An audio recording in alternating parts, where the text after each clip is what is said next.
करायचं स्मरण. जय जय रघुवीर समर्थ. श्री समर्थ कृपेने आज उत्तमाचा दिवस, वार गुरुवार, 5 मार्च 2026. फार फार उत्तमाचा दिवस, सामर्थ्याचा दिवस. संत तुकाराम बीज दिवस तर फार उत्तमाचा आहे. महाराष्ट्र ही संतांची भूमी आहे. समर्थ म्हणा, प्रत्यक्षात जर आपण पाहायला गेलो, संत तुकाराम बीज ज्याप्रमाणे वारकरी संप्रदायांचा एक पवित्र उत्सव आणि सण, आजचा दिवस फार उत्तमाचा आहे, श्रवणाचा आहे. कारण ज्याप्रमाणे संत तुकाराम महाराजांच्या संदेह बघा, ज्याप्रमाणे वैकुंठ गमनाचा दिवस आहे. आज आपला जन्म या पृथ्वी तलावर झालेला आहे. या पृथ्वी तलावर ज्यावेळी आपण जन्माला आलो, ही पावनभूमी आहे. प्रत्यक्षात तुकाराम बीज हा दिवस संत तुकाराम महाराजांच्या वैकुंठ गमनाचा स्मरण दिन म्हणून साजरा केला जातो. आजच्या दिवशी जर पाहायला गेलो तर त्यांच्या अभंग ओव्या म्हटल्या जातात की नाही. जे का रंजले गांजले त्यांसी म्हणे जो आपुले, तोची साधू ओळखावा देव तेथेची जाणावा. जे लोक दुःखी आहेत, पीडित आहेत, त्यांना आपलं मानणारा आणि मदत करणारा खरा संत साधू असतो. देवही अशाच दयाळू मनात प्रत्यक्षपणे वसलेला असतो. जे लोक खरंच दुःखी आहेत, पण प्रत्यक्षात जर आपण पाहायला गेलो ना, आपल्या आजूबाजूला जी लोक राहतात की नाही, शेजारी पाजारी किंवा नातेवाईक राहत असतील, त्यांच्या आयुष्यात दुःख आहे, ते पाहून आपल्याला दुःख होणार नाही. उलट प्रत्यक्षात आपल्याला बघा सुख आणि आनंदाचं वातावरण पाहायला मिळेल आपल्या आयुष्यात. पण आपण त्यांच्या दुःखात सामील न होता त्यांना आपण मदत कार्य सुद्धा करत नाही. म्हणून ही संतांची शिकवण आहे. जे का रंजले गांजले, का सांगितलं? देवही बघा प्रत्यक्षपणे अशाच दयाळू मनात वसलेला असतो. दिनाचा दयाळू मनाचा मवाळू, स्नेहाळू कृपाळू जगी दास पाळू. का? कारण प्रत्यक्षात आपण सुद्धा या पृथ्वी तलावर बघा या संतांच्या भूमीमध्ये जन्मलेलो आहोत. आधी बीज ऐकले, का श्रवण दिलेलं आहे? आधी बीज ऐकले, मग फळे रसाळले. तुका म्हणे धीर धरा, फळ वेळेस येतसे. या ओव्यात आपण फक्त वाचतो, पण प्रत्यक्षात श्रवण आणि त्याचा अर्थ जर जाणून घेतला ना, तर आधी बीज ऐकले. कोणतंही फळ मिळण्यापूर्वी बीज पेरावं लागतं. आता आपण आपल्या शेतामध्ये शेती करत असतो. शेती बघा प्रत्यक्षात आपण कष्ट करत असतो, बियाणं पेरत असतो. त्याचप्रमाणे जे पेरलंय, आता विचार करा, प्रत्यक्षात एखादं वृक्ष आहे, बरोबर आहे. आपण काय करत असतो? ज्या बिया आपण जमिनीमध्ये पेरलेल्या आहेत, त्यांचंच वृक्ष, त्यांचंच रोप, त्यांचंच झाड प्रत्यक्षपणे पाहायला मिळेल की नाही? बरोबर की नाही? आंब्याचं झाड जर पाहायचं असेल तर बघा आंब्याचा बाठाच बघा प्रत्यक्षपणे आंब्याची बीज लावावी लागेल ना. तिथं सफरचंदाच्या बिया लावून चालेल का? हो, नाही आहे. तिथं आंब्याचंच बी बघा प्रत्यक्षपणे लावावं लागेल. जे पेराल तेच उगवेल. म्हणून आधी बीज ऐकले, मग फळे रसाळले. मग तसंच चांगल्या कर्माचं फळ योग्य वेळीच मिळत असतं. तुका म्हणे धीर धरा. काय संतांची शिकवण आहे. अहो तुम्ही कष्ट केलेत ना, आपल्याला धीर नसतो. तरी समर्थ म्हणाले, आता श्रवण केल्याचे फळ क्रिया पालटे तात्काळ. पण संयम असणं गरजेचं आहे. आपण भावनेच्या भरात फक्त बघा, आपण अभ्यास करत नाही, पण आपल्याला पहिला नंबर काढायचा आहे. पण त्यासाठी आपल्याला अभ्यास करणं महत्त्वाचं आहे की नाही?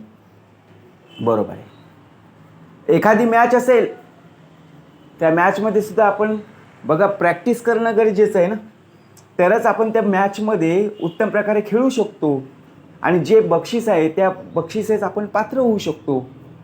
परंतु आपण काय पाहत असतो? फक्त बक्षीस पाहत असतो. परंतु प्रॅक्टिस कोण करणार? सराव कोण करेल? आणि तिथे बघा प्रत्यक्षपणे त्या खेळपट्टीवर खेळेल कोण? तिथे सुद्धा आत्मविश्वास असणं गरजेचं आहे. म्हणून जे तुम्ही उत्तम प्रकारे बीज पेरलेले आहात ना, तेच उगवणार आहे. त्यासाठी चांगल्या कर्माचं फळ योग्य वेळीच मिळणार आहे. कुठेही जायची गरज नाही आहे. तुम्ही चांगलं काम केलेत ना, त्या कामाचा मोबदला तुम्हाला प्राप्त झाल्याशिवाय राहणार नाही. फक्त आयुष्यात संयम असणं गरजेचं आहे. ही संतांची शिकवण आहे. वृक्ष वल्ल्या महासोयरे वनचरे पक्षीही सुस्वरे आळविती. समर्थांची शिकवण सुद्धा आहे. पशु पक्षी गुणवंत त्यास कृपा करीती समर्थ. कारण आपलासुद्धा जन्म या निसर्गाच्या सान्निध्यामध्ये. झाडं पाहायला मिळत असतात, आजूबाजूला वेली आहेत, प्राणी आहेत, पक्षी आहेत. हे आपले नातेवाईकच आहेत हो, बरोबर की नाही? संपूर्ण निसर्गाशी आपलं नातं हे घट्ट असणं गरजेचं आहे. आपुलकी ठेवावी असा मोलाचा संदेश बघा संत देत असतात. परंतु आपण काय विचार करतो? यांच्याकडून मला काय मिळणार आहे? अहो प्रत्यक्षात आपलं जे बालपण आहे ना, त्या वृक्षाच्या सावलीमध्येच बघा, प्रामुख्याने जर आपण पाहायला गेलो असेल, त्या वृक्षाच्या सावलीमध्ये, त्या झाडाच्या सावलीमध्येच आपलं खेळणं बागडणं होतं की नाही? म्हणून विचार करा, त्याच झाडावर आपण झोका खेळायचो. एखाद्या पशु पक्षी बघा, त्याचप्रमाणे प्राणी असतील, त्यांची पिल्लं, त्यांच्यासोबत आपण खेळायचो लहानपणी. आपल्यासोबत बघा आत्ताच्या ज्यावेळी बघा प्रत्यक्षात आपल्या घरात सुद्धा अनेक प्राणी पशुपक्षी राहतात की नाही? कारण बघा त्याचप्रमाणे त्यांना आसरा दिला की ते सुद्धा आपल्याजवळ येऊन बघा उत्तम प्रकारे राहतात की नाही? म्हणजे विचार करा, ते आपले एक प्रकारे नातेवाईकच आहे. परंतु निसर्गाशी नातं हे घट्ट असणं आवश्यक आहे. आपुलकी ठेवणं गरजेचं आहे.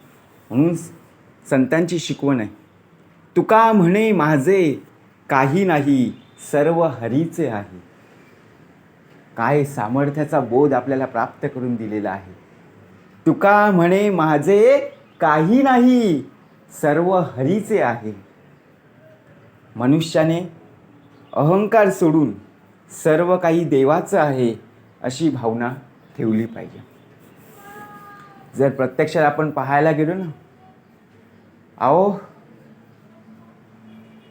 ज्याप्रमाणे आपण आत्ताच्या घडीला पाहायला मिळतंय, जमिनीवरून बघा वाद होत चाललेले आहेत. पैशावरून नाती तुटली गेलेली आहेत. माझं आणि भ्रांतीचं वजन. का? कारण प्रत्यक्षात असलेला अहंकार, असलेला अभिमान, असलेली बघा प्रत्यक्षपणे लोभ, गर्व, हा प्रत्यक्षपणे जो अहंकार आहे ना, गर्व, अभिमान, मीपणा, सर्व आपण त्यागला पाहिजे. या ज्या ओव्या आपल्याला बघा पूर्णतः आयुष्यात उत्तम प्रकारे बोधात्मक रूपाने शिकवत असतात. त्याचप्रमाणे श्रवणातून सुद्धा उत्तमाचा बघा आपण बोध घेतला पाहिजे. या कानातून ऐकून या कानातून सोडून दिलं तर उपयोग काय?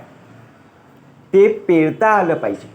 जे तुम्ही बघा प्रत्यक्षात आपल्याला 2 कान प्राप्त करून दिलेले दुकान, बरोबर की नाही. नळी फुंकली सोनारे, इकडून तिकडून गेले वारे, असं होता कामा नये. जे तुम्ही उत्तमाचं श्रवण ऐकलेलं आहे ते पिंडापर्यंत पोहोचलं पाहिजे. आपण एखादं काम करताना आहे ना, वरवरून करत असतो, मग ते पूर्ण होत नाही आहे. आणि ते काम बघा पूर्ण करायला बघा आपल्याला मग आवडतसुद्धा नाही आहे, इच्छासुद्धा होत नाही. कारण का? आतून आवाज येत नाही आहे, आतून काम करण्याची इच्छा होत नाही आहे. जे तुम्ही आतमधून बघा प्रत्यक्षात जे तुम्हाला आवड ते तुम्ही एकाग्र चित्तेने काम करत असतात. परंतु ज्या कामामध्ये तुम्हाला आवडच नाही आहे ते काम जर तुम्ही करायला गेलं तर तुम्हाला ते काम करण्याची इच्छा होईल का? आवडतच नाही ना. हां, जे काम तुम्हाला आवडते त्या कामामध्ये बघा किती तास लागले तरी तुम्ही ते आवडीने करत असता. म्हणून आपल्या आयुष्यामध्ये संयम असणं गरजेचं आहे. ही शिकवण आपल्याला प्राप्त दिलेली आहे. तुका म्हणे माझे काही नाही आहे. या पृथ्वी तलावर आपण रिकाम्या हाताने आलो ना. काय घेऊन आलो? काय आलो का हो? बघा प्रत्यक्षपणे सोन्याची चादर घेऊन आलोय का? उद्या चांदीचा ब्रेसलेट घेऊन किंवा चांदीचा ब्लँकेट घेऊन जाणार आहोत का? नाही आहे. हातामध्ये काहीच नाही आहे, हात रिकामेच असणार आहेत. गळ्यामध्ये किती जरी बघा आपल्या सोन्याचा दोरखंड जरी आपण आता घालत असू ना तरी शेवटी प्रवास हा आपल्याला रिकामाच. मग काय घेऊन जाणार? हे सर्व आपल्या इच्छा वासना सर्व इथे आहे.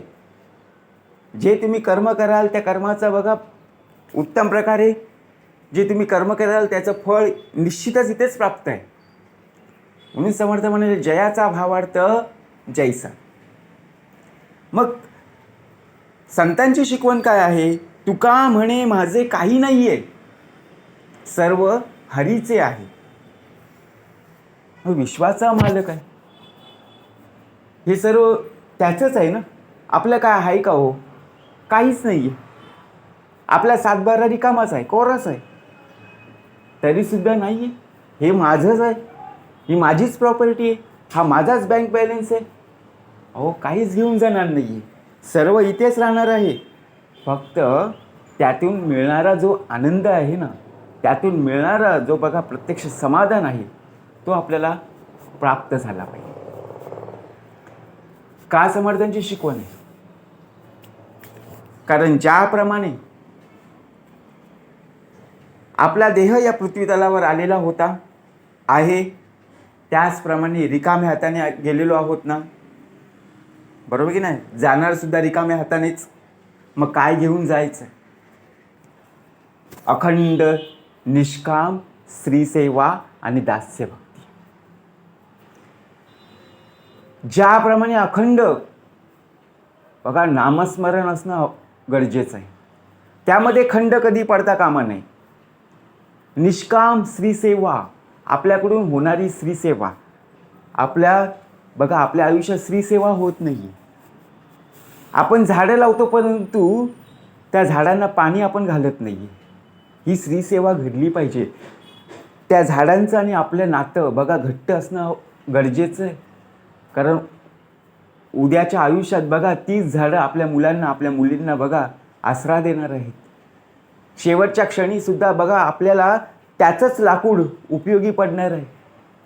म्हणून हे नातं घट्ट असणं आवश्यक आहे. ही संतांची शिकवण आहे. म्हणून आजचा दिवस फार महत्त्वाचा आहे, सामर्थ्याचा आहे. नामस्मरण असणं फार गरजेचं आहे. कारण या कलियुगामध्ये वृक्षवल्ली आम्हा सोयरे, वनचरे पक्षी ही सुस्वरे आळविती, बरोबर की नाही. म्हणून आयुष्यात उत्तम प्रकारे श्रवणाचा आनंद श्रवणामार्गे घेता शोध, मनन करत्यास विशद परमार्थ होतो. जय जय रघुवीर समर्थ.